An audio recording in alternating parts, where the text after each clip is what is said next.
ये बात है कुरुक्षेत्र की। कुरुक्षेत्र हिंदू धर्म में एक महत्व का स्थान धराता है।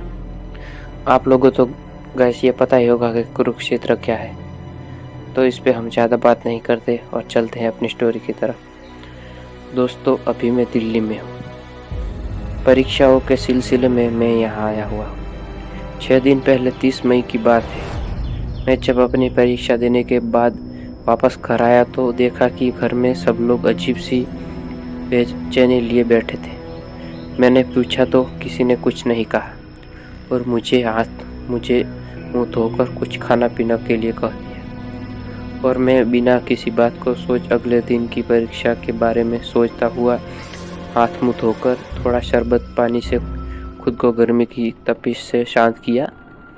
जब मैं थोड़ा आराम करके उठा तो सबकी बेचैनी का कारण पूछा तो मम्मी ने बताया कि कुरुक्षेत्र में मेरी दादी मेरी दीदी के ससुराल के घर एक अजीब सी घटना हुई है, जिसमें किसी को कोई नुकसान तो नहीं हुआ, मगर सब डरे हुए हैं और समझ नहीं आ रहा कि क्या किया जाए।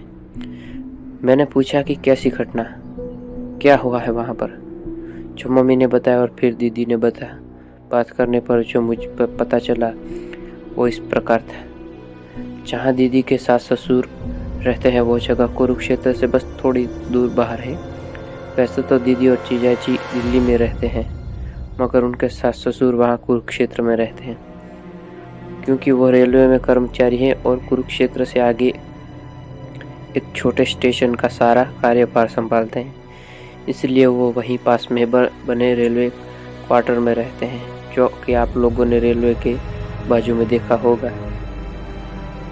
रेलवे क्वार्टर के ऐसे ही क्वार्टर में 30 मई को मेरे जीजाजी और उनके पिताजी और उनके छोटे भाई सुबह करीब 8:30 बजे बाहर बैठे थे और घर के अंदर एक कमरे से गुजर के बाद रसोई में मेरी दीदी और उनके देवरानी चाय नाश्ता तैयार कर रही थी और उनकी सास वहीं बैठी थी और वो आपस में बातचीत कर रही थी।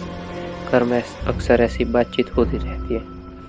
अचानक बाहर जीजाजी ने देखा कि बगल के घर से एक आदमी जिसने पुराना सा पैजामा पहना था और ऊपर एक गंदी सी चादर सर तक ओढ़ी रखी थी और नंगे पैर था, दौड़ता हुआ बगल के घर से निकला और जीजाजी के घर की तरफ बढ़ा।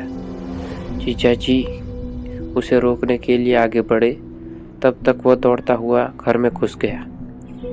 पीछे से उनके पीछे जीजाजी और उनके भाई और उनके पिताजी भी उसके पकड़ने के लिए दौड़े। तब तक वो रसोई की तरफ बढ़ गया, जिसे देखकर दीदी और उनकी देवरानी के साथ उनकी सास भी चिल्ला पड़े।